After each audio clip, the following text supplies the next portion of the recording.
Sino naman ang aking kapwa? Mapagpalang araw ng Lunes, kapanalig. Ipinagdiriwang po natin ngayon ang kapistahan ng mahal na Birheng Maria ng Santo Rosario. Greetings po sa lahat ng deboto ng Birhen del Rosario at sa lahat ng nagtataglay ng pangalan niya. Ito po si Sister Rose Agtarap ng Daughters of St. Paul para sa mabuting balita. Tayo na pong magnilay sa Ebanghelyo ngayon.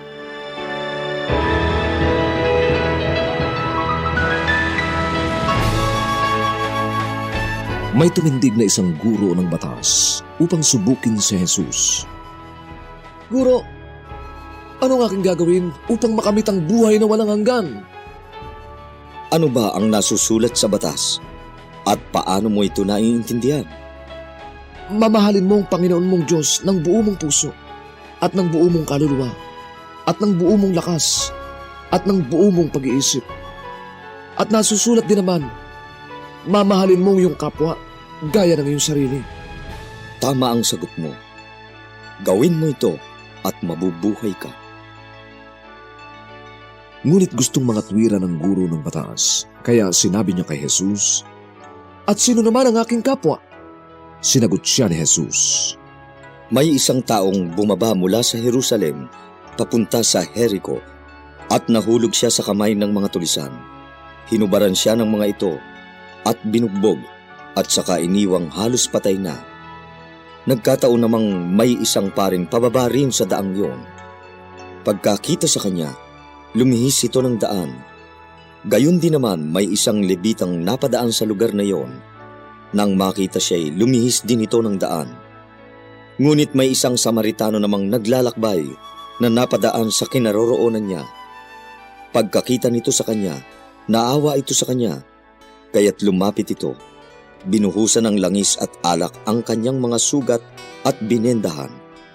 Isinakay nito ang tao sa kanyang sariling hayop at dinala sa isang bahay panuluyan at inalagaan. Kinabukasan, dumukot ang Samaritano ng 2 denaryo. Ibinigay sa may-ari ng bahay panuluyan at sinabi, "Alagaan mo siya. Sasagutin ko ang anumang karagdagang gastos pagbabalik ko." At sinabi ni Jesus, Sa palagay mo, sino sa 3 ito ang naging kapwa sa taong nahulog sa kamay ng mga tulisan? ang nagdalang habag sa kanya. Kaya sinabi ni Jesus sa kanya, Humayok at ganoon din ang gawin.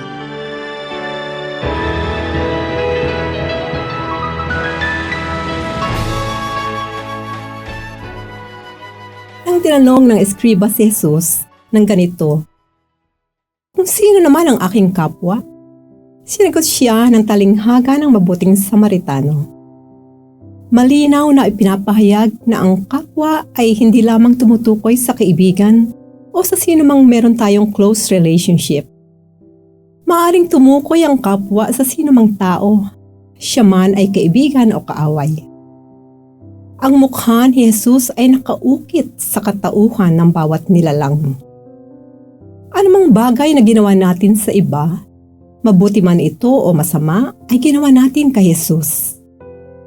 Itinuturo sa atin ng talinghaga ng mabuting Samaritano na tayong lahat ay kapitbahay sa isa't isa, mga kapatid kay Kristo.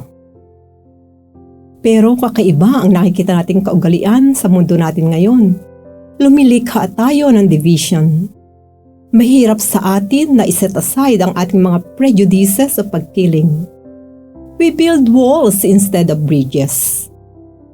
Nagiging dahilan ito ng pagkakawatak-watak sa halip na magpatawad at magpahalaga sa isa't isa. Maaari nating ipakita at isabuhay ang pagmamahal at paglilingkod sa kapwa sa maraming paraan. Ngayon na maraming kalamidad na nangyayari sa ating bayan, lahat ng nangangailangan ng ating tulong ay ating kapitbahay. Malapit man sila o malayo, kilala man natin o hindi. Mga kapanalig, ipinagdiriwang natin ngayon ang kapistahan ng Our Lady of the Most Holy Rosary. Sa ating pagdadasal ng Santo Rosario, hilingin natin sa ating mahal na ina na pagkalooban tayo ng pusong maawain, at mapagmahal sa kapwa. Ipagdasal din natin na manatiling bukas ang ating puso sa pagtulong sa ating kapwa na nangangailangan ng kalinga at pagmamahal. Mga kapanalig, suportahan po ninyo ang aming misyon. Subscribe, like, and follow po lines sa aming social media accounts. Tulungan niyo po kaming maipagpatuloy ang programang ito at ipadala ang inyong donasyon sa aming donations channels. Kasama pong lagi ang inyong mga intensyon at kahilingan sa aming panalangin araw-araw. Ito pong muli si Sister Rose na nag-aanyaya sa inyong manalangin sa ating mahal na Inang Maria. O mahal na Birhen ng Santo Rosario, pakinggan mo po ang aming mga kahilingan.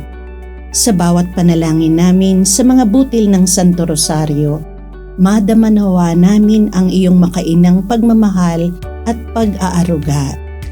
Inilalapit po namin sa iyo ang aming kahinaan, kasalanan at kakulangan, ang aming mga suliranin, sakit at kalumbayan. Umaasang ang lahat ay idudulog mo sa iyong anak na si Jesus. Ipagkaloob mo nawa sa amin ang kapayapaan, katarungan at kasaganaan. Amen.